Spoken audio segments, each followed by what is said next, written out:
Hello everyone, it's Emma and welcome back to my channel where I talk about all sorts of things, zero waste, focusing on free, easy, and fun ways to live low waste. And I know I talk fast. You can change the speed of the gear icon or right down here. Let's get into it though, because we are doing a rapid fire Q&A to celebrate 30,000 people supporting me on YouTube, which is crazy. Starting my channel over 5 years ago, never would have imagined that I got here. So thank you so much for being here. Thank you for caring about the planet. And thank you for supporting me. So let's get into it. First question is, did Dan get on board with me when I wanted to go zero waste? Yes, it was quite easy. Mostly just because back when I first started living zero waste, I couldn't do a whole lot. It was mostly like, hey, let's opt for recycled toilet paper. Let's try recycling better. Let's try composting. It was very, very, very simple stuff. It wasn't like, hey, I'm making you give up your car. Hey, I'm making you give up this and that. We started with baby steps, one swap at a time, which I recommend everybody do. The hardest part was being vegan, and it came with time. Eventually, Dan got sick of cooking for himself. Not that he was like wanting me to cook for him, but just I was cooking for myself. He was cooking for himself. It was not cool. So we both started cooking meals that we could share with each other. The rest is history. This person also asked how I act with my family and if I try to persuade them. No, nobody's gonna listen to you if you tell them to do something, right? Like if you show up to your family's house and you haven't seen them in a while and you say, hey, why aren't you using a reusable water bottle? That's not gonna sit right with anybody. So that's not what I do.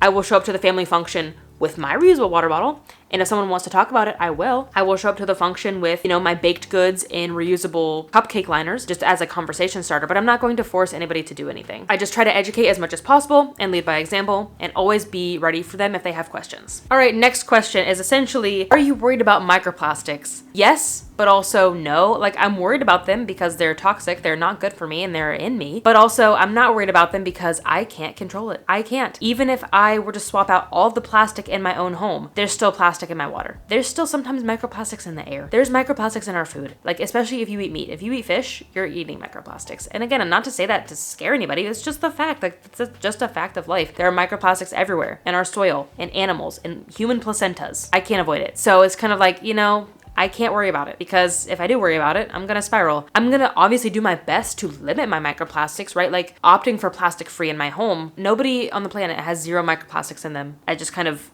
took the L and moved on. That might not be the best advice or advice that you were looking for, but that's what I did. And the same person asks, what is going on environmentally that inspires me?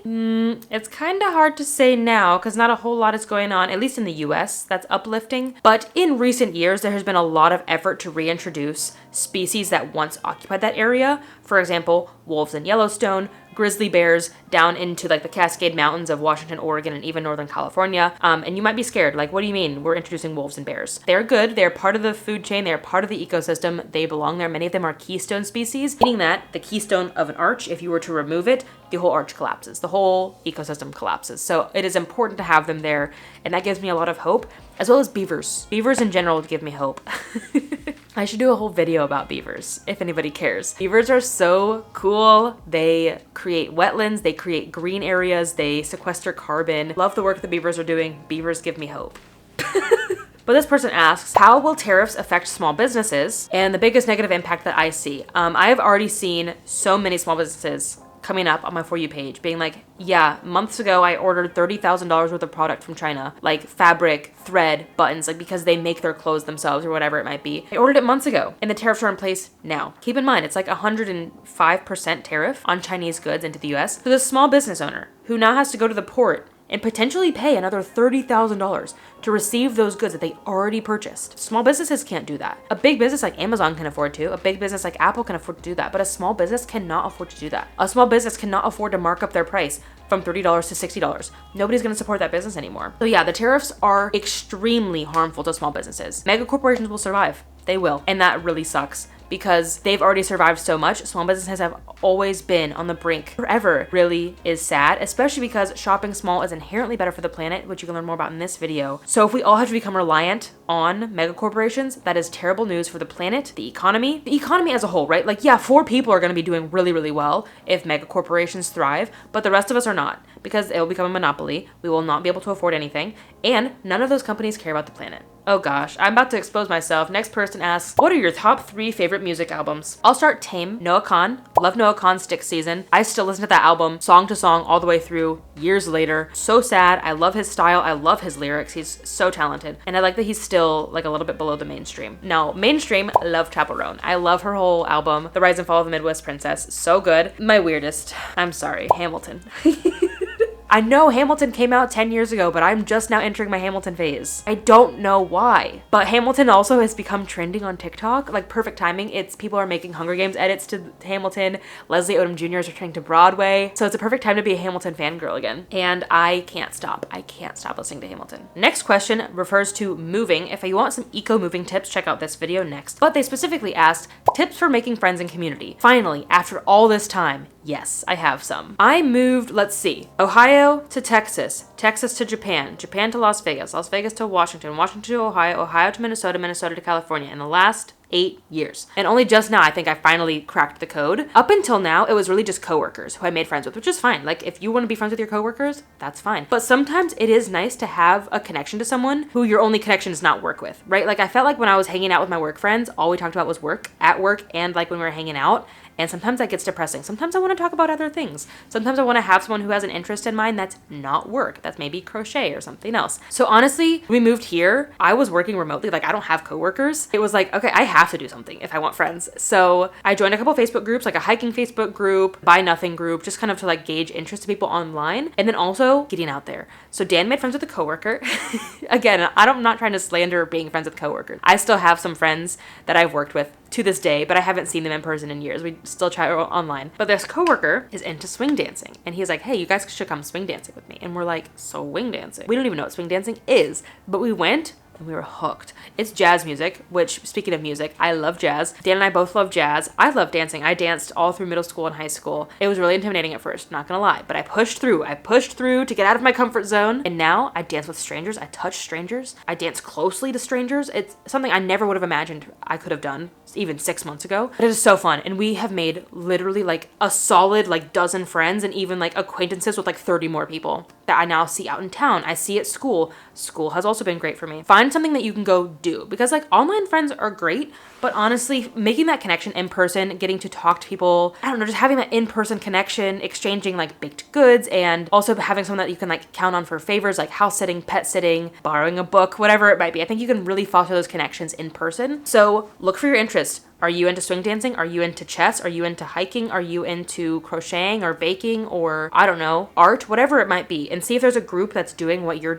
interested in and go meet people that way. Okay, next person asks, what can we do about medical waste? Quite frankly, nothing. I am really sorry that that's my answer. I think what we can do, like societally, is move into bioplastics. I'm not sure if that's as sterile as plastic, as sterile as latex, right? So it does really suck that the medical field is extremely wasteful, but it is for a reason. Please do not take me back to pre-Civil War healthcare, before we knew about germ theory, before we knew about like sanitation and single-use stuff. Like, I will always advocate for single-use medical equipment. That's why people died of infection so often, because they were using a bloody rusty knife on one person, immediately going to the next person, immediately going to the next person, no sanitation, same knife. There's nothing we can do about medical waste, especially like if you do work in a hospital. You have to follow procedures. Please take care of your patients. Please take care of yourself. Like, plastic is also important for you as a healthcare provider, and there's nothing we can do about it. So my biggest tip though is focus somewhere else. Like, you're gonna have to ignore that waste. Figure out how you can change other things. Like, can your hospital start recycling soda cans? Can your hospital implement vegan meals in the cafeteria? Can your hospital implement water bottle refill stations? Like, there are still ways that your hospital can become more eco besides that necessary plastic waste. And then also focus on your own life. Can you start packing a lunch to reduce waste? Can you start carpooling with a coworker to reduce waste, and things of that nature? Next is my thoughts on burning trash instead of, landfills. I made a video when I lived in Japan about incineration, which you can check out up here. I love that video. I think incineration can be done right, but you do need to have special scrubbers on the incineration machines to prevent the release of toxins and microplastics, etc. So this is why I don't necessarily encourage you personally to burn your own trash unless it's paper. Like, if you collect all of your cardboard and paper and you want to burn that in a campfire, that is totally fine. Food waste is probably also fine to burn, but I really do not recommend that you try to burn plastic and other sorts of synthetics like that in your own home. If you're gonna burn stuff at home, stick to natural fibers, wool, cotton, wood, food, things of that nature to prevent pollution and also to protect your own safety as well. The next tip is about content creation. So some tips, just get started. Truly, just go for it. If you overthink it, you'll never start.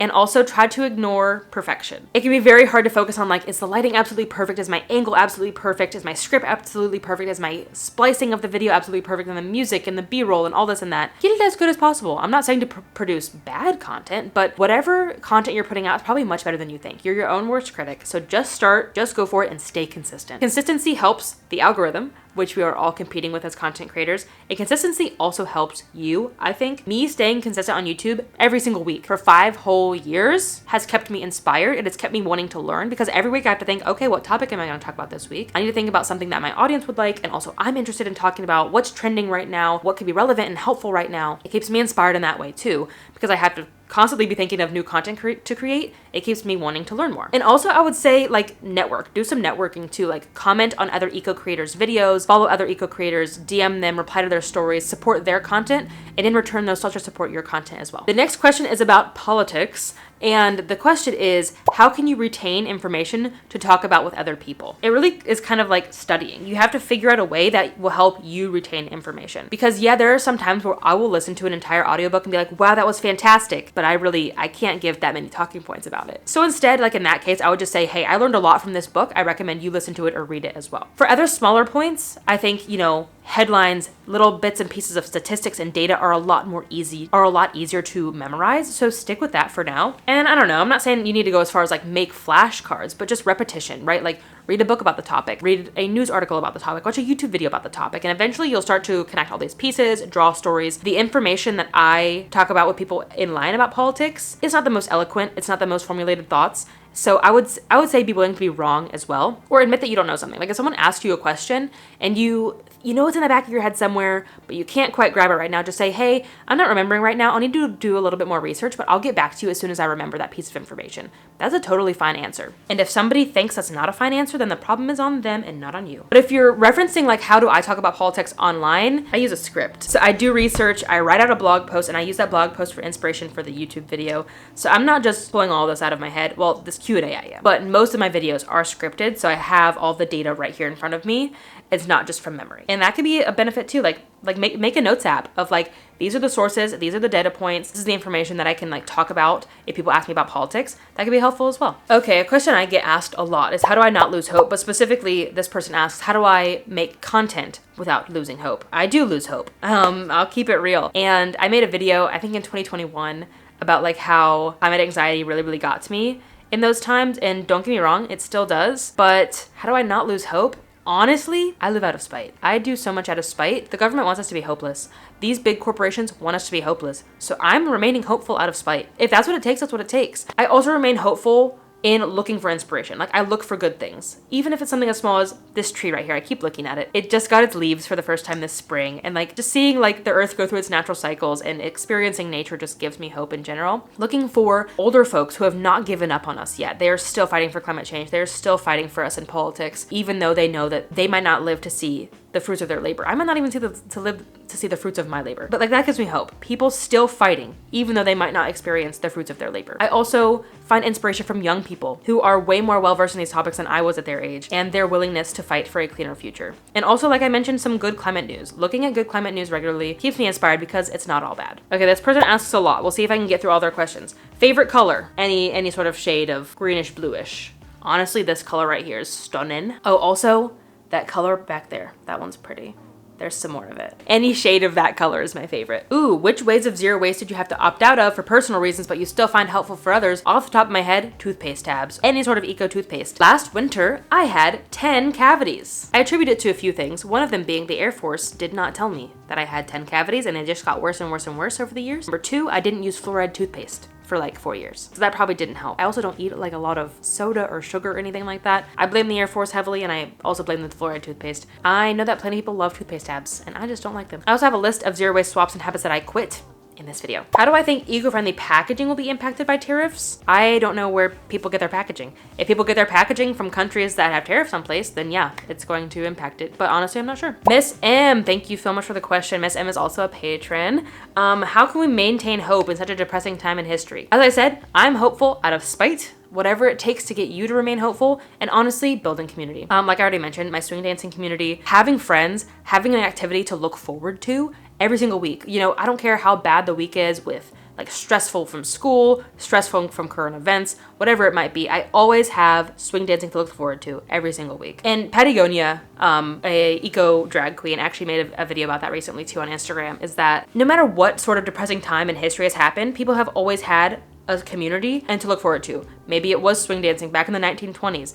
Maybe it was going to the club in the 90s, whatever it was. Having that you can look forward to with your community, and also just a way to decompress. Next question is, how can you improve the eco-ness of your community? That's kind of hard. I tried really heavily in Vegas, and they wouldn't listen to me because while I had to pay into an HOA because I lived there, I was not actually a homeowner, so they wouldn't actually let me do anything about it. So I hated that. If you're in an HOA, use that HOA to your advantage. Help them, tell them to get recycling bins, public trash cans, more green spaces, whatever it might be. You can also attend town halls if you want to do like bigger citywide and not just your little like block. Again, you could ask for citywide composting, citywide recycling. You ask for more citywide community gardens. Dan and I actually stumbled across this empty lot and we're like, hey, that's a great spot for community gardens. We should go attend a town hall and pitch that idea. Maybe they take that advice, maybe they don't, but it's worth a try. And this person also asks, did anybody else that I worked with in the military have these thoughts? I got a lot of comments on the video about how the military made me woke, which you can check out up here. There are a lot of leftists in the military. And the thing is we're not really supposed to talk about politics while we're on active duty. Obviously you can to your friends and family, but like that's why I didn't talk about politics online until I got out, because I was not allowed to. So you would be surprised. And yeah, when I started recycling programs at both of the units I worked at, everybody was receptive. It's kind of hard, like being in the military, like the cognitive dissonance people a lot of the time have, that, hey, we're working for the world's most wasteful entity. Maybe you should care about the planet a little bit. It's definitely hard to get people on board with that, but I'm not here to say that everybody in the military was left-leaning. There's a lot of right-leaning as well. I was not alone in my thinking is what I'm trying to say. Next person asks, how do I deal with prejudices when I mention being an environmentalist? I don't get that so much anymore in person because I live in a hippie town, which I absolutely love. Everybody here is a tree hugger. Everybody here is a hippie. In Ohio, not that I would blatantly mention that I'm an environmentalist, but I looked like this. And my family's from farm country, Ohio. Very obviously, I'm a tree hugger hippie. There's this saying like Midwest nice, and it's not actually nice. Like if you've never heard that phrase, it's not actually nice. It's just being nice to your face.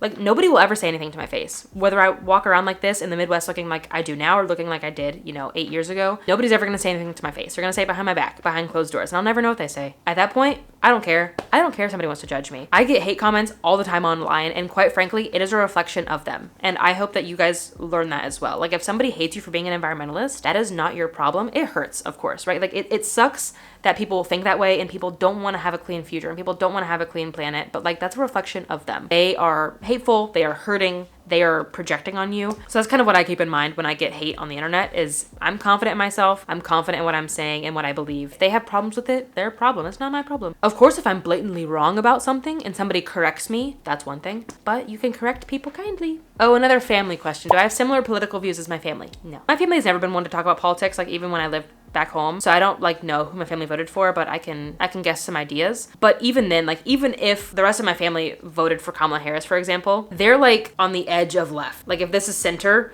this is where they are. I'm like over here in left field. And there's people who are even more lefter than me. The point is, you're never gonna agree with someone 100% on politics, and that's not necessarily the point. I think the point is that caring for the planet should be bipartisan. It was back in like the 80s and 90s. Bill Clinton, when he was president, who else before him? Even George W. Bush. I just read a book, Threat Multiplier. Speaking of books and things I remember from books. George W. Bush was pro-planet. George W. Bush. So it's like if George W. Bush can be pro-planet, anybody can be pro-planet. It really came at the Bush Jr. and Al Gore election for 2000 that really kind of flipped the narrative of climate change, global warming, living an eco life. That's just something those dirty, stinky hippies care about. We don't care about that over here. And also 9/11. 9/11 had a huge impact on how the world, how the US views climate change. Fascinating. Maybe I could make a video about that. How 9/11 ruined bipartisan climate change. I'm working on the title. But the point is, I think that everybody should and can care about the planet no matter who they voted for. I think there are some political parties, especially like the Green Party, that align a lot more closely with eco legislation and living an eco life and stopping climate change than other parties. Like they're maybe not the Republicans, but like MAGA especially, very, very far right. They don't care about climate change. They don't care at all. They see it as a hindrance to their money. I think everybody should care about the planet. I think everybody is welcome here as long as they're kind. Please don't bring any hate here, no matter what side you're on. And once again, I lead by example. I bring my reusable water bottle with me everywhere. I use other swaps. And if they want to talk about it, they want to talk about it. But I'm not going to force any of my ideas onto anybody. I'll just let it come naturally. Oh my gosh, the next person just moved to Dayton, Ohio, which is like kind of near where I grew up. and ask for some small business recommendations. Unfortunately, I've never lived in Dayton proper. My favorite yarn shop, I will put it right here because I don't remember the name off the top of my head. That's where I go to get my yarn. Ohio loves chain restaurants, so just go anywhere that's not a chain restaurant. Cafe 19 in Vandalia is pretty good. Cafe B-Side, I think, in Huber Heights is pretty good. I really only went to cafes. Shen's Chinese restaurant. It's on the other side of Miller Lane off of 75. Excellent Chinese food. Yeah, sorry, I've only lived in Ohio as an adult for 4 months, so I don't have the best suggestions, but hopefully that gets you started. And I suppose we will end it there. I have a lot of recommendations for other videos on these topics that I will leave linked down below, such as eco hobbies, how I eco-fi my personal hobbies, ways that you can get involved, ways that you can have hope. And honestly, these questions inspired a lot of content ideas. The wheels are turning. I'm gonna start building my content calendar, so stay tuned. Thank you so much again for being here, for supporting my channel, whether you've been here since you were the first subscriber or you just subscribed today. Thank you so much. Stay tuned for more content about activism coming up soon, more content about my eco home coming soon, so stay tuned. Once again, I appreciate your time. As always, remember that your small changes make a big difference in the long run. Bye, guys. Back in the day, I used to be like, no, I didn't. So you'd be surprised. Oh, what is this?